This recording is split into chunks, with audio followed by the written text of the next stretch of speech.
365তম দিন হবে শনিবার এবং 366তম দিন থেকে হবে রবিবার। ঠিক আছে, ক্লিয়ার? আচ্ছা,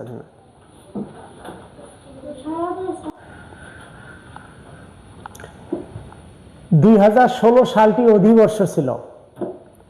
1 জানুয়ারি 2016 শুক্রবার হলে 31 ডিসেম্বর 2016 কি বার ছিল? এখন তোমরা একটা জিনিস চিন্তা করি দেখো, যে 1 জানুয়ারি 2016 শুক্রবার হলে, ক্লিয়ার? তার মানে অধিবর্ষ যে সালটা হয় সেই সালে ফেব্রুয়ারি মাস কত দিনে হয়? 29 দিনে হয়। আর ফেব্রুয়ারি মাস 29 দিনে হলে সেই বছরটি কত দিনে বছর হয়? 366 দিনে। 65-র সাথে এক বেশি হয়, তাই না? তাহলে কি, যেহেতু 2016 সালটি অধিবর্ষ ছিল, সেহেতু 1 জানুয়ারি 2016 থেকে 31 ডিসেম্বর 2016 পর্যন্ত মোট দিন সংখ্যা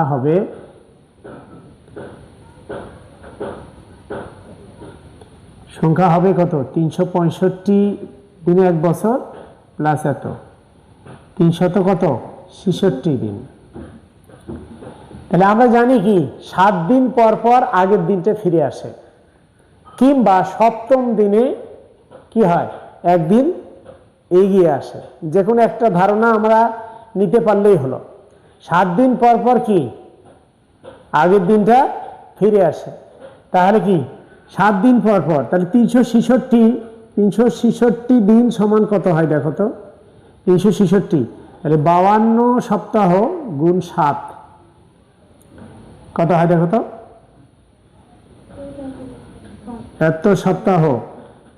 সপ্তাহ বলতে কি 7 দুগুণে 14, 5 7 35, 364 দিন। ঠিক আছে, তাহলে আমরা যদি এইটাকে আগে আরেকটা ভাবে ভাগ করা যায়, 364 যোগ 2, তাই না? তাহলে এত দিন, এত সপ্তাহ, এত দিন। তাহলে এখন দেখো 52 সপ্তাহ, 364কে কিভাবে লেখা যায়? 52 সপ্তাহ, তাই না? 52 সপ্তাহ। তাহলে 7 অর্থাৎ হলো 1 সপ্তাহ পরে আগের দিনটা ফিরে আসে। তাহলে 52 সপ্তাহ, তাহলে 1 সপ্তাহ পর হয় শুক্রবার। তাহলে 52 সপ্তাহ পর কি হবে? ওই শুক্রবার হবে। তাহলে বোঝা যাচ্ছে কি মোটামুটি যে তোমার 365তম দিনটা কি বার হবে? তাহলে কি 352 সপ্তাহ পরের দিনটা, 1 সপ্তাহ পর যদি এটা হয়, তাহলে কি 364তম দিন পরের দিনের পরের দিন হবে কি বার? শনিবার, তাই না? 365তম দিনের পরের দিনটা হবে কি? শনিবার। সুতরাং 365তম দিন হবে শনিবার এবং 366তম দিন থেকে হবে